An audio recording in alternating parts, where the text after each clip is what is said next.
Allah ciptain Nabi Muhammad itu dengan sosok dalam bentuk yang paling sempurna. Taba'athu ala akhlaqin saniyah. Udah dicetak sama Allah di atas lempengan akhlak yang mulia. Dan Allah wujudkan sosok Nabi Muhammad itu dalam bentuk fisik yang paling indah, yang paling sempurna. Postur tubuhnya enggak tinggi, enggak pendek, tapi agak sedikit tinggi. Nah, Rasul Shallallahu Alaihi Wasallam warna kulitnya itu putih kemerahan. Allahumma sholli alaihi. Jidat beliau luas, lebar. Nabi Shallallahu Alaihi Wasallam kadang tuh lagi pendek, ila syahmati udhunai, sampai ke daun telinganya segini. Kalau lagi panjang, panjang, lebat sampai ke lehernya. Dan kalau lagi panjang banget, sampai ke pundaknya. Sallallahu alaihi wasallam. Kelak di yaumil qiyamah, ketika para nabi dan para rasul berkata, nafsi nafsi nafsi nafsi, diriku sendiri, jiwaku sendiri, aku urus urusanku sendiri, aku tidak bisa nolong kalian. Ketika para nabi dan rasul, mereka tidak bisa menolong kita. Rasulullah Muhammad ibni Abdullah, Nabi Muhammad bersujud kepada Allah, Nabi Muhammad bertekuk lutut, beliau bermohon kepada Allah. Beliau berkata, ya Allah, aku tidak minta pengampunan untuk diriku, aku tidak minta pengampunan untuk Fatimah, aku tidak minta pengampunan untuk Hamzah, aku cuma minta pengampunan untuk umatku ya Allah, untuk umatku ya Allah.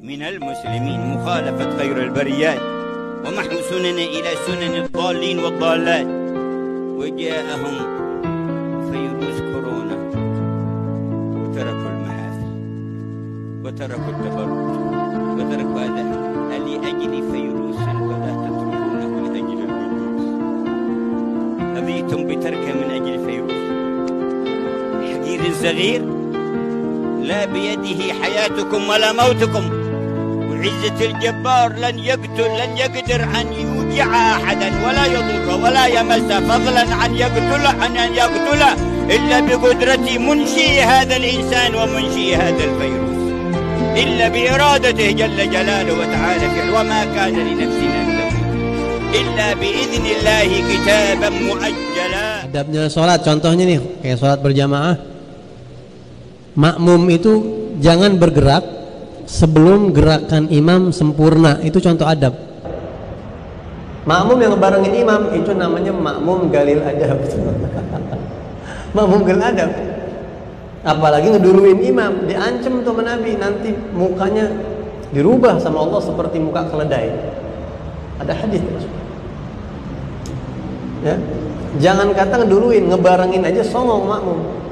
Jadi kalau kita sholat misalnya ini Allahu Akbar, ruku, sebelum imam sempurna rukunya, itu makmum sebaiknya jangan mulai ruku dulu, dia udah sempurna Allahu Akbar, Allahu Akbar. Itu adab.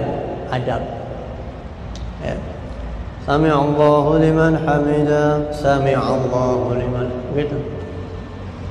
Tembok-tembok kita lihat orang Allah. Sebenarnya Wahabi itu apa, Ustaz? Ngomong ke Wahabi. Wahabi itu pengikut Muhammad bin Abdul Wahab. Itu Wahabi. Namanya dulu Wahabi.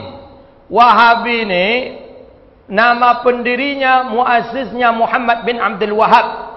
Dia kakak beradik.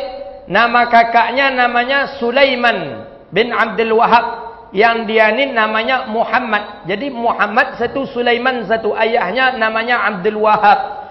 Ayahnya ulama sufi, kakaknya ulama sufi yang membolehkan zikir, yang membolehkan tawasul. Ayahnya dan saudaranya ini akan dibunuhnya karena berbeda pemahaman dengan dirinya. Dikejarnya, akan dibunuh. Sehingga kakaknya yang bernama Sulaiman ini berkesempatan mengarang kitab. Itulah kitab yang beliau karang. Beliau beri dengan nama Sawa'iqul Uluhiyah fi Raddadil Wahabiyah. Kakaknya yang mengarang, Sulaiman bin Abdul Wahab. Saya punya kitabnya. Kakaknya menceritakan betapa bahayanya pemahaman adiknya. Adiknya mengkafirkan orang yang tidak seide dengan dia. Adiknya berani membunuh orang yang tidak seide dengan dia, yang tidak sepemikiran dengan dia. karena sudah buruk dari masa ke masa, masa ke masa, masa ke masa. Cerita tentang Wahabi ini berdarah kasusnya dahulu kala, maka hari ini ditukarlah nama itu, dipoleslah dengan Salafi. Sebenarnya itu jualnya, seboleh dua boleh, tak jauh beda.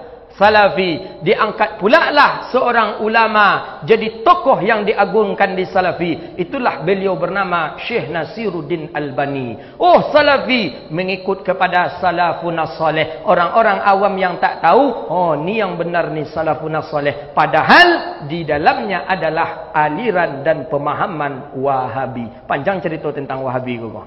Tak sudah-sudah kau sampai jam 1 tentang Wahabi kau juga. Baik Habib, yang terakhir Habib, seperti yang tadi diharapkan Al-Fakir dan semuanya menantikan ijazah. Kita ini semuanya penggila ijazah, Habib. Masya Allah. Kemarin dapat ijazah dari Habib Ali Zainal Abidin, dari Habib Jamal, dari semua bintang tamu. Hari ini kita kepengen dapat ijazah dari antum yang sering antum amalkan dan antum rasakan kedahsyatannya. Turunkan kepada kita, ijazahkan kita biar kita juga termotivasi untuk beramal dan makin semangat dan istiqamah mendekatkan diri kepada Allah. Monggo Habib. Amin ya Allah. Baik, anak-anakku sekalian, ya Habib Ahmad yang dimuliakan Allah, anak-anakku sekalian yang dimuliakan Allah. Mudah-mudahan Allah mengampuni kita ya di akhir acara ini, kita ikhlaskan ya amal kita. Saya ingin menyampaikan satu ijazah ya. Jadi ijazah ini bukan dari Al-Fakir. Karena Al-Fakir sendiri, saya sendiri adalah orang yang banyak maksiat, ya, jauh dari Allah, belum ada apa-apanya. Tapi yang saya ingin sampaikan adalah ijazah dari amalnya Habib Munzir bin Fuad Al-Musawa, ya, karena beliau sudah wafat, artinya sudah ditunjukkan sama Allah sampai akhir hayatnya, beliau istiqomah di jalan Allah. Mudah-mudahan kita bisa mendapatkan barokah ya, dari apa yang beliau amalkan. Namun sebelum itu anak-anakku sekalian, mungkin kalau ada yang nanti nanya gitu ya, ini biasa ada banyak yang iseng ijazah begini nih, apa sih dalilnya? Nah, biasa itu banyak tanya. Jadi anak-anakku sekalian yang mau mendalami, yaitu banyak kitab-kitab para ulama yang menjelaskan tentang makanatul ijazah ini. Ya, jadi kedudukannya ijazah. Salah satunya adalah Imam Al-Hafiz As-Suyuti, itu beliau menulis dalam kitabnya Al-Itqan fi Ulumil Quran tentang masalah ijazah ini dalam ilmu. Kemudian Al-Imam An-Nawawi rahimahullahu taala anhu, itu juga dalam kitabnya Tadribur Rawi, itu beliau juga menjelaskan tentang ijazah ini. Kemudian Al-Imam Al-Hafiz Al-Khatib Al-Baghdadi di dalam kitabnya Al-Kifayah, ini juga menjelaskan tentang bagaimana dalil tentang ijazah ini. Jadi ini adalah amal salafus saleh. Ajdaduna, aslafuna tidak pernah jauh dari amal salafus saleh dan amal yang dianjurkan oleh Allah, oleh Rasul, oleh para ulama terdahulu. Nah, kemudian yang saya akan ijazahkan ini ya amalnya Habib Munzir. Ini beliau membaca ini dan beliau Habib Ahmad dan juga anak-anakku sekalian itu hampir setiap hari mimpi berjumpa dengan Rasulullah SAW dengan salawat yang beliau baca ini ya. Bahkan ya bagi yang memahami ya, ini mungkin tidak semua orang bisa memahaminya, beliau sampai melihat dalam keadaan yaqadhah gitu ya. Nah, jadi saya akan ajarkan ini ya karena beliau yang nyampaikan ke saya dari gurunya Sayyidul Habib Umar. Saya akan bacakan, ya boleh dihafal. Ya, kalau mau dicatat silahkan, tapi yang penting itu dihafal. Jadi dari minas sadar ila sadar, minal qalb ila qalb, minal lisan ila lisan, itu yang afdal, gitu ya, yang dilakukan para ulama itu dulu begitu. Nah, tapi kalau ingin takut lupa ini ya boleh nanti dicatat setelah ini. Jadi pendek sekali salawatnya Habib Munzir itu, tidak banyak-banyak, cuma dia bacanya banyak, gitu ya. Lafaz salawatnya itu sangat pendek, ya, jadi hanya seperti ini saya ucapkan, Allahumma salli ala sayyidina Muhammadin wa alihi wa sahbihi wa sallim. Saya ulangi, Allahumma salli ala sayyidina Muhammadin wa alihi wa sahbihi wa sallim. Sekali lagi, Allahumma salli ala sayyidina Muhammadin wa alihi wa sahbihi wa sallim. Jadi Allahumma salli, ya Allah berikanlah salawat ala Sayyidina Muhammadin, kepada Tuhan kami yaitu Sayyidina Muhammad, Nabi Muhammad wa alihi dan keluarganya, wa sahbihi juga para sahabatnya, wa sallim dan juga salam atas beliau dan mereka semuanya. Jadi sekali lagi, ya Habib Ahmad, saya bacakan, mohon diikuti sama Habib Ahmad, sama yang lain-lain juga mengikuti di rumah. Ana baca kata per kata, diikuti 3 kali, setelah itu Ana baca seluruh katanya, nanti baru diikuti seluruh kata. Nah, ini per kata dulu. Habib Ahmad boleh mengikuti dan lainnya juga. Allahumma salli ala Sayyidina Muhammadin wa alihi wa sahbihi wa sallim. Sekali lagi, Allahumma salli ala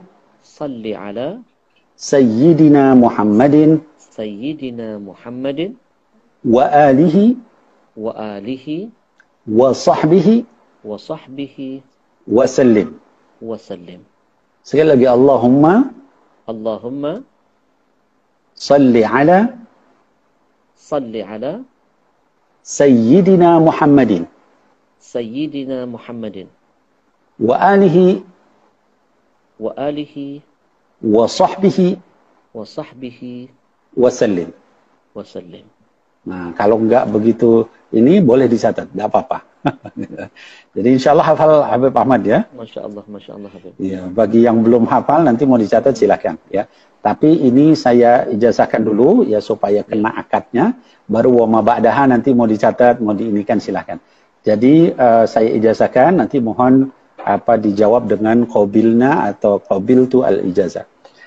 A'jaztukum kama a'jazani akhi Al-Habib Mundir bin Fuad Al-Musawa min syekhihi Al-Habib Umar bin Muhammad bin Salim bin Hafidh faqad a'jaztukum.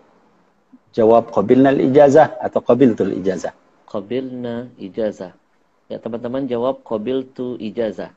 Ya semuanya yang sudah tadi mendengarkan semua jawab qabiltu ijazah.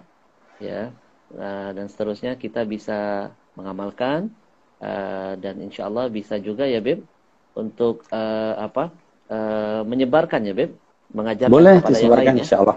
Menyebarkan kepada yang lain. Boleh. Antum sudah dapat izin dengan menyebut qabiltu, bisa mengamalkan, ada keberkahannya dan bisa mengajarkan kepada yang lain insya Allah dan jadi amal terus menerus buat Habib Mundir dan Habib Nabil insya Allah. Baik. Saya boleh terjemahkan dulu Habib? Boleh Beb, boleh Beb, ya Allah. Jadi mungkin ada yang nggak paham bahasa Arab. Kalau Habib Ahmad insya Allah miyah bil miyah udah paham. Tapi yang lain bisa jadi nggak paham. Jadi tadi yang saya ucapkan, saya ijazahkan sebagaimana sudah diijazahkan oleh adinda saya Al-Habib Mundir bin Fuad Al-Musawa dari guru beliau yaitu Al-Habib Umar bin Muhammad bin Salim bin Hafidh, maka sungguh telah saya ijazahkan pada kalian semua. Maka tadi kalian jawab, saya terima ijazahnya. Nah, supaya paham maknanya. Demikian Habib Ahmad wallahu a'lam. Habib, Masya Allah, hasalna nafahat barakat, Masya Allah hari ini kita semua dapat keberkahan luar biasa, ditutup dengan ijazah yang dahsyat, yang sudah jelas-jelas terbukti diamalkan Habib Munzir, dan Allah buktikan di hadapan kita dan dirasakan Habib Munzir, beliau kita yakini adalah orang-orang saleh dan husnul khatimah, bermimpi dengan Rasul. Maka antum yang mungkin yang ingin bermimpi dengan Rasulullah, mendapatkan tiket husnul khatimah, ya jangan lupa mengamalkan salawat ini yang tadi diijazahkan oleh Habib. Insya Allah. Akan ditanya, mata akan ditanya, maaf, hati kita, pikiran kita akan ditanya. Karena ternyata, maaf, banyak dosa dikumpulkan lewat sumber-sumber informasi ini. Mata kata Allah, laki-laki, Quran surah 24 ayat 30, perempuan ayat 31. Katakan pada laki-laki yang beriman, kullil mu'minina yaghuddu min absarihim. Katakan pada pria-pria beriman, mata kalian hanya boleh dipakai untuk yang baik-baik saja. Yang tidak baik, palingkan. Tapi kalau Allah nggak suka, kata Allah, palingkan. Berarti kalau Anda melihat sesuatu yang tidak disukai Allah, tercatat dosa di situ. Sekarang coba perhatikan. Berapa banyak dalam kehidupan baru bangun dah salah lihat. Astagfirullah. Bangun, lihat handphone. Begitu dibuka, cek status WhatsApp. Begitu yang dilihat siapa? Profil seorang. Ada muncul gambar.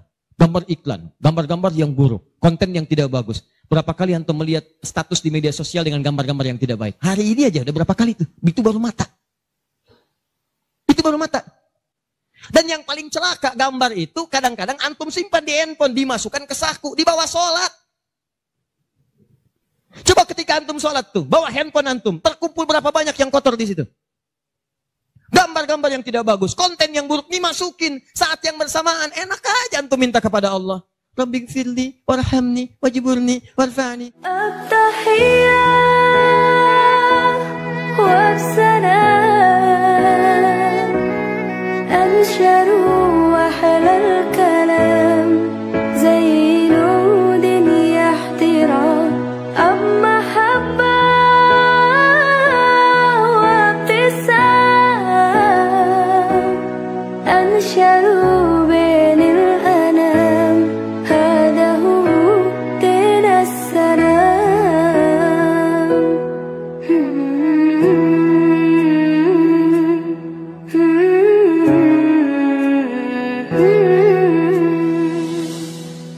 Killaha